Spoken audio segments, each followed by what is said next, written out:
Kansas Territory, 1873. The wind blew low and dry across the tall grass as Malcolm O'Reilly rode alone, dust trailing behind his horse like a ghost he could not shake. He had not meant to come this far east. He had been heading for the southern hills, far from the towns that remembered his name and the mistakes tied to it. But a broken stirrup and a dying canteen had pushed him off course, and now the sun was falling fast behind him, setting fire to the sky. He spotted the wagon wreck just off the trail, a busted wheel half buried, canvas torn, no horses in sight. Malcolm slowed, boots creaking in the stirrups, hand resting near his colt. Something was wrong. The silence was not right, not even a bird. Then he heard it. A faint sound, metal dragging on dirt. He dismounted quietly, tying his horse to a mesquite branch. Rifle in hand, he stepped around the broken wagon, eyes scanning every inch. And there she was. A woman, maybe 22, maybe 25, slumped against the axle. Her dress was torn near the hem, her dark hair stuck to her cheeks with sweat and blood. Her hands were cuffed in iron shackles, the chain bolted to the wagon frame. Her swollen belly rose hard beneath the fabric. She was heavy with child, and her eyes locked on his like she was ready to fight him off with teeth alone. "I am not here to hurt you," Malcolm said, voice low and steady. "You were too late if you came to help," she said. He crouched, laying the rifle down beside him.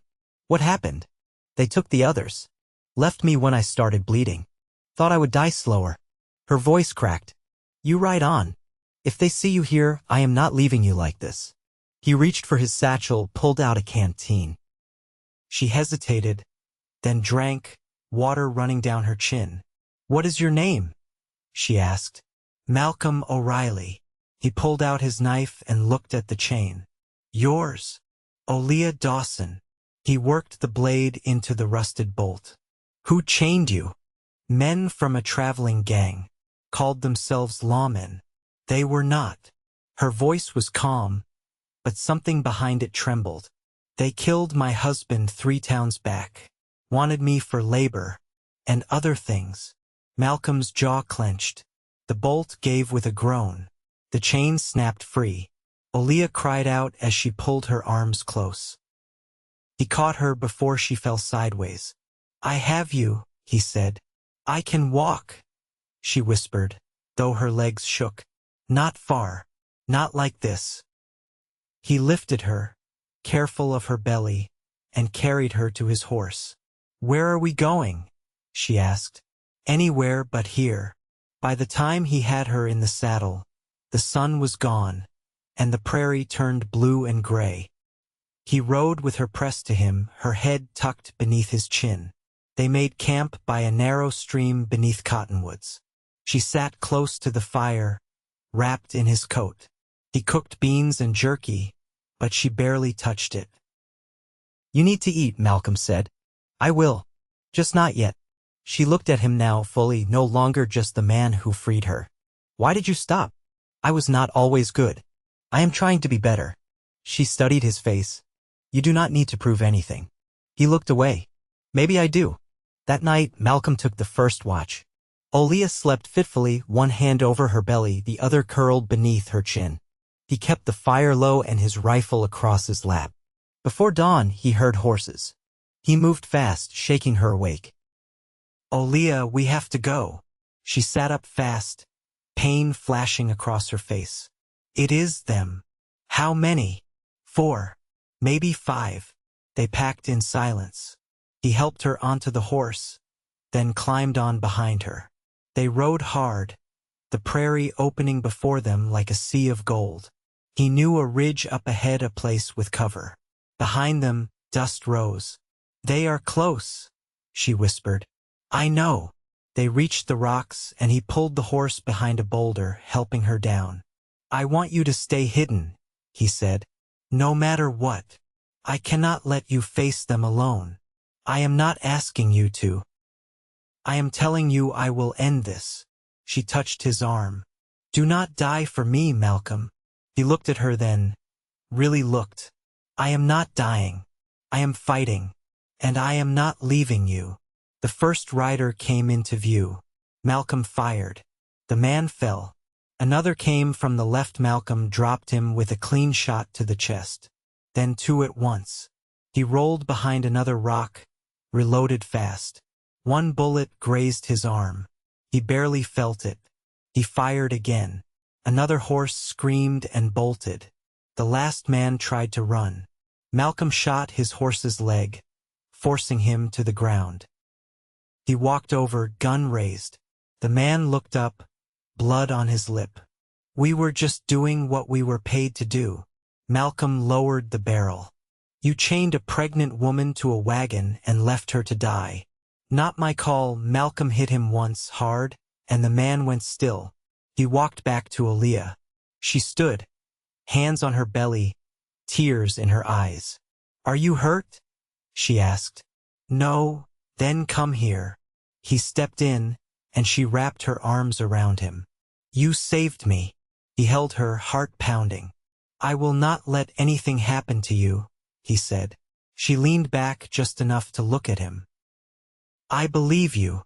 And in that moment, something passed between them, not just safety, but something warm and real, something that could grow. He kissed her forehead gently. "We should keep moving." "Yes," she said, voice soft, "but not alone. Not anymore." The next morning broke pale and cold, a thin layer of frost whitening the grasses where they'd made camp beneath a stand of cottonwoods. Malcolm stirred the embers to life, coaxing heat from the coals. Oleah sat nearby on a folded blanket, her knees drawn close, her hands resting on the curve of her belly. Her eyes tracked the rising light through the trees, quiet and alert. Malcolm poured the last of the coffee beans into the pot, set it over the fire, and rubbed his arm where the graze had stiffened in the night. He hadn't spoken yet. Neither had she. He handed her the tin cup first, steam curling in the gray air. She took it without a word.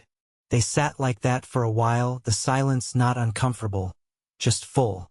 Oleah finally said, "There's a woman in Newton I trust, Mrs. Greer. She runs the boarding house near the livery. If I could get to her." "You'll get to her," Malcolm said. "She's no midwife, but she knows how to help a body through things. Took care of me once when I was young." She sipped the coffee, then winced and shifted her weight. "It's starting to come fast. The baby."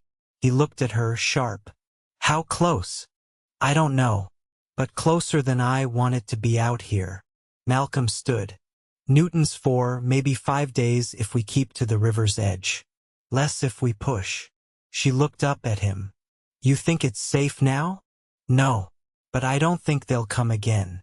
Not after what happened." He paused. "Still, we'll stay off the main trail." She nodded. "I can ride. You shouldn't have to." She met his eyes. "Don't start treating me like I'll break." He didn't answer, just went to saddle the horse. The animal shifted under his hand, sensing urgency. As they rode out, Oleah leaned into his chest, one hand braced on the saddle horn, the other curled near her side. Her breathing stayed steady, but he could feel the tension in her frame, coiled tight. They followed the water, cutting along narrow deer paths and through patches of cottonwood and elm. The breeze carried the scent of damp earth and early blossoms. Somewhere in the distance, a hawk cried. By mid-afternoon, they stopped in the shade of a low ridge. Malcolm helped her down, and she stretched her legs, pressing a hand to her lower back. "I used to think I'd raise my child on my husband's land," she said, not looking at him. "He built a sod house with his own hands. Said it wasn't much, but he'd plant cottonwood trees for shade." She blinked slow. "They killed him before he ever got to see the first seed sprout."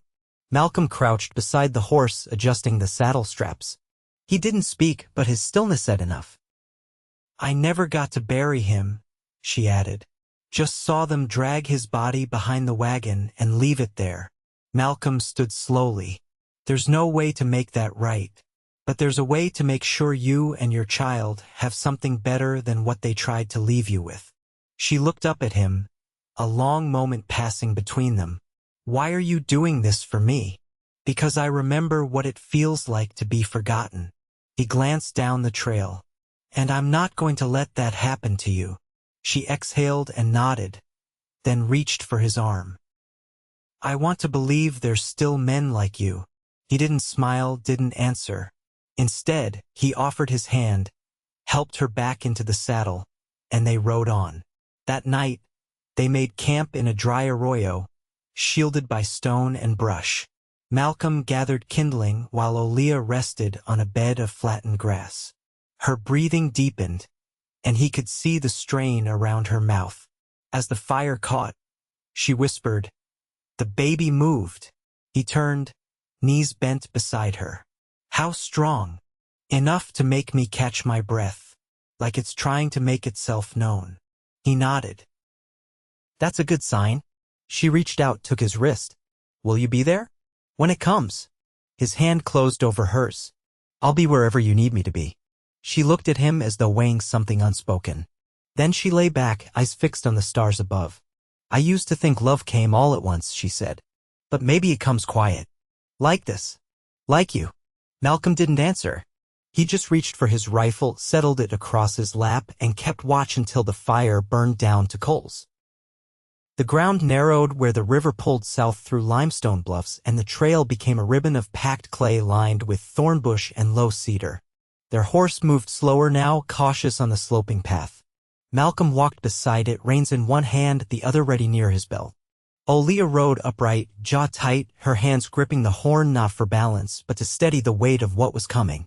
Late afternoon brought them to a shallow bend in the river where a pair of cotton barges had once passed.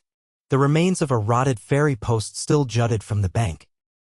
Malcolm paused beside it, scanning the horizon. "There's a homestead beyond that ridge," he said.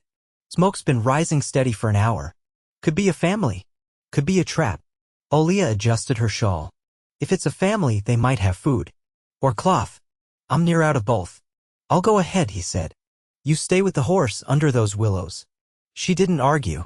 She dismounted with care, easing onto a rock near the water's edge. Her eyes followed him as he strode up the rise, rifle tucked low. At the top he crouched. A small house sat in the clearing below, its roof patched with tar paper and canvas. A girl of maybe 12 dragged a bucket from a well, her red braids swinging with effort. A dog barked twice, then settled. No men visible. No wagons. No fresh tracks. He waited, eyes steady. After a few minutes, he turned and walked back down. "It's safe," he said. "Just a woman and a couple of children. No sign of trouble." Oleah exhaled, slow. "Then let's ask for water. I've not washed in 3 days." The woman who answered the door wore a patched apron and a wary expression. Her eyes flicked from Malcolm to Oleah, then to the belly beneath Oleah's shawl. "You need help birthing the child?" she asked. "Not yet," Oleah said. "But I'll take a warm basin and a quiet place to sit." The woman nodded once and stepped aside. "I'm called Ruth. My husband's been gone to Kansas City for near 2 months. If you mean harm, best to be honest now." Malcolm kept his voice level. "We're passing through." They were given a corner of the porch, a basin, and a strip of cloth that once might have been part of a curtain. Oleah washed her arms and face in silence, her movements slow but sure. The girl brought them cornbread wrapped in a napkin. Ruth lingered by the doorframe, arms folded. "You headed to Newton?" "Yes," Oleah said. "I know someone there. My sister's just outside of town. Keeps a mule barn. You tell her you came from Ruth Tiller and she'll give you a bed." Oleah met her gaze. "Thank you." The sun was low when they left, the wind colder than it had been all day. Malcolm rode now, Oleah in front of him, her head resting back against his shoulder.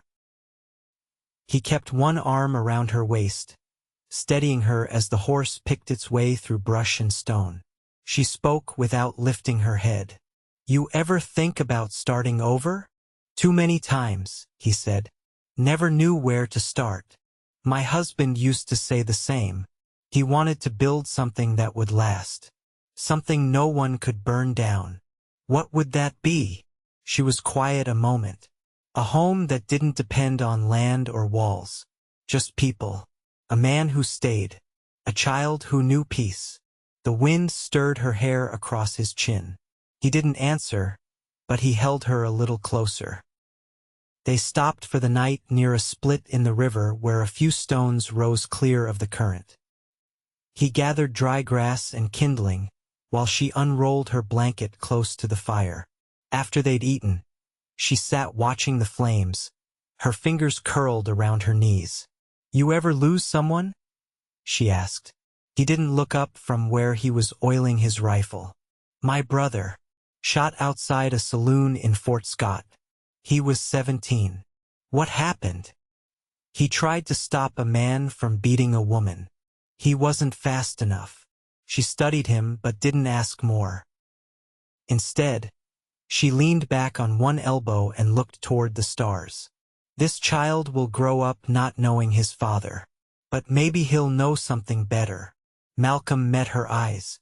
"He'll know you." She nodded. "And maybe, if he's lucky, he'll know you too." He set the rifle aside and moved to sit beside her. The firelight caught in her hair, casting it in bronze. She didn't flinch when he reached for her hand. "I've been trying to live quieter," he said. "But quiet doesn't mean alone." Her fingers curled around his. "No, it doesn't." He brushed his thumb along her knuckles, rough skin against rough skin. They sat like that until the fire burned low and the river's voice rose steady through the trees. By the time the prairie began to lift into scrub hills and loose rock, Oleah's breath had changed. It came in shallow pulls, her hand pressed low beneath her ribs. Malcolm noticed the quiet first, how she stopped speaking, how her head stayed bowed even when the wind picked up and pulled her shawl loose. He dismounted and walked beside the horse again, one hand braced against her back to keep her steady. "How far?" she asked, her voice thin. "Less than a day," he said. "If we ride till dusk, we'll make Ruth's sister's place by nightfall." "I can go that long." He didn't answer. He could see how she held herself now, not with resolve, but with sheer refusal to collapse. Her knuckles were bloodless where she gripped the saddle horn. They passed a broken fence line just after midday, the post sun-bleached and leaning. Beyond it, a field of wheat stubble stretched out toward a small barn with a sagging roof. Malcolm kept his eyes moving, watching for signs of life, but no smoke showed from the chimney and the door hung crooked on its hinges. Oleah nodded toward the barn. "We should stop there. Just long enough for me to stand." He led the horse through the open gate, careful not to disturb the boards. The barn smelled of dust and mice, but the loft was dry and the floor below still held some scattered hay. He helped her down, lifting her slowly. Her legs trembled when they touched the ground and she gripped his vest to keep from sinking. "I'll bring the blanket," he said. She walked with him inside, each step deliberate. He laid the blanket in the corner where the sun cut through a narrow window. She eased down with a breath that caught halfway and stayed seated, one hand braced behind her. "I think it's coming sooner than I thought," she said. He crouched beside her. "What do you need?" "A knife. Water. Cloth." She met his eyes. "And for you not to leave if I start to scream." "I won't leave." She nodded once, then closed her eyes against a wave of pain. Malcolm moved quickly. He found the creek behind the barn and filled the canteen. He tore one of his shirts into strips and laid them beside her. From his saddlebag, he took the knife he'd kept since his army days, cleaned it with whiskey, and set it within reach. Hours passed. The sun dipped low, casting long shadows through the broken slats. Oleah's breath came harder now, her body curling and straightening in turns. She said nothing for long stretches, only met his gaze when the worst of it passed. At one point, she gripped his wrist and whispered, "I'm scared." He lowered himself beside her, his palm against her back. "You've already come through worse." Tears welled in her eyes but didn't fall. "I want this child to feel safe. I want him to come into a world where someone waits for him." "He will," Malcolm said. "You don't have to promise." "I'm not promising.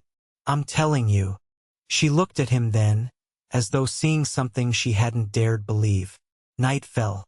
The stars blinked cold above the rafters, and the wind hissed through the cracks in the wood. Oleah labored through it all, her strength quiet, determined. Malcolm kept the fire low and the water warm, speaking only when she needed him near. When the child came, it was with a cry that broke the stillness like the first gust before a summer storm. Oleah wept then, not from pain, but from something deeper, ache and joy braided tight. Malcolm wrapped the boy in the last of the clean cloth, his fingers careful despite their size. He placed the child in Oleah's arms and she cradled him close, her lips brushing the crown of his damp head. "He's strong," she whispered. "He's yours," Malcolm said. She looked up at him. "Ours." He didn't speak. He only knelt beside her, one hand resting against her shoulder, the other touching the child's foot like it was something holy. Outside, the wind stilled.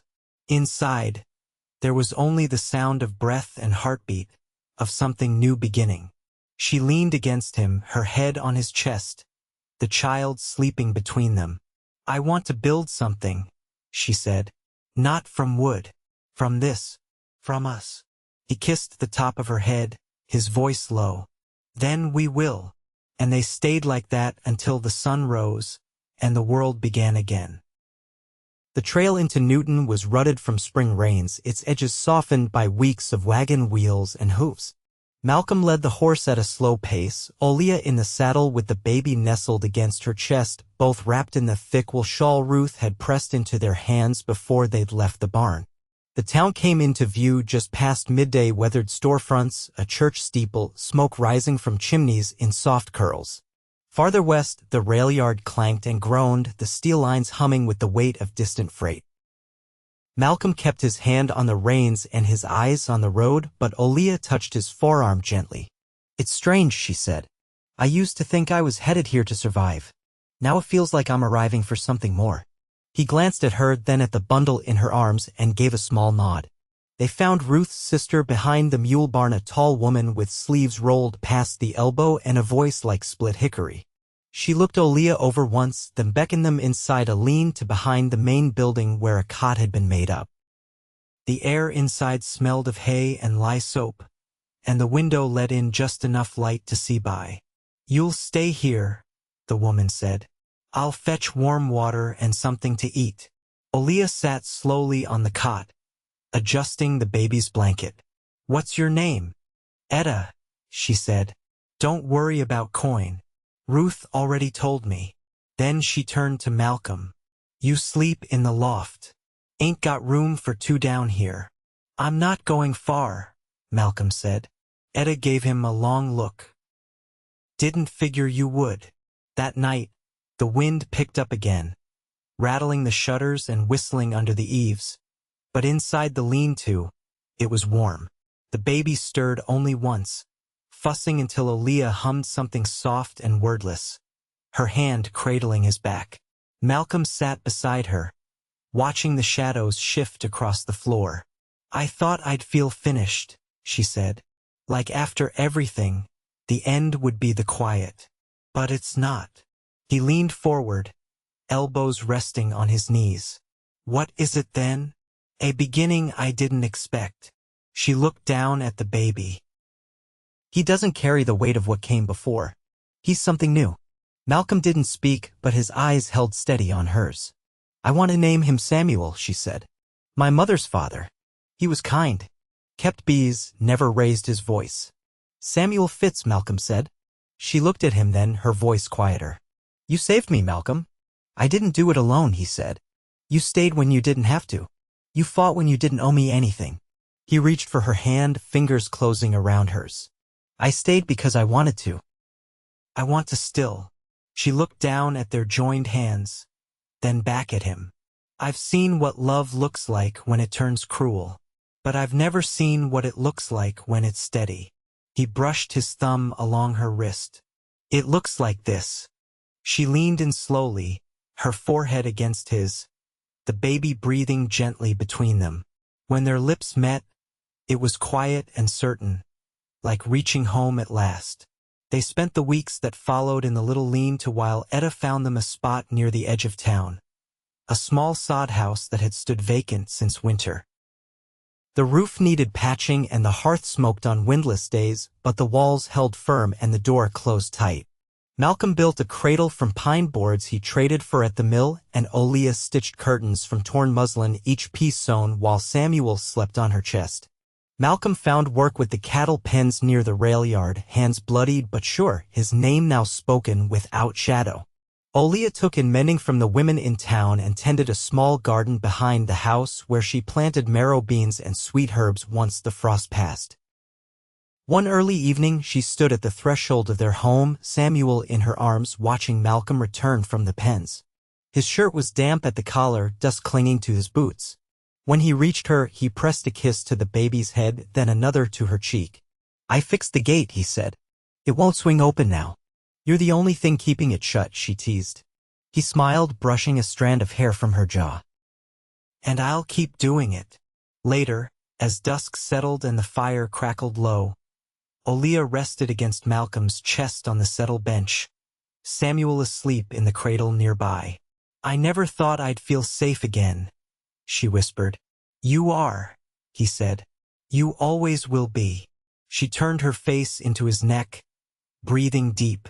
"This is the life I prayed for." He held her tighter. "Then let's live it." Years passed, and the sod house grew into something more, a porch added with salvaged wood. A second room built when Samuel learned to walk and speak in full sentences. Malcolm taught him how to mend tack and read the weather from the sky. Oleah taught him kindness, patience, and how to care for growing things. They never spoke of the men from the trail again. Some things were buried not out of fear, but out of choice. What they built together didn't depend on fortune or land deeds. It rested in the hands that held firm. In the mornings they woke side by side, in the quiet trust that never once wavered. And in that stretch of Kansas soil, where cottonwoods bent in the wind and the river curved soft around the ridge, Malcolm and Oleah O'Reilly raised their son, tended their home, and lived each day with the deep, steady love they had forged from the fire and the dark.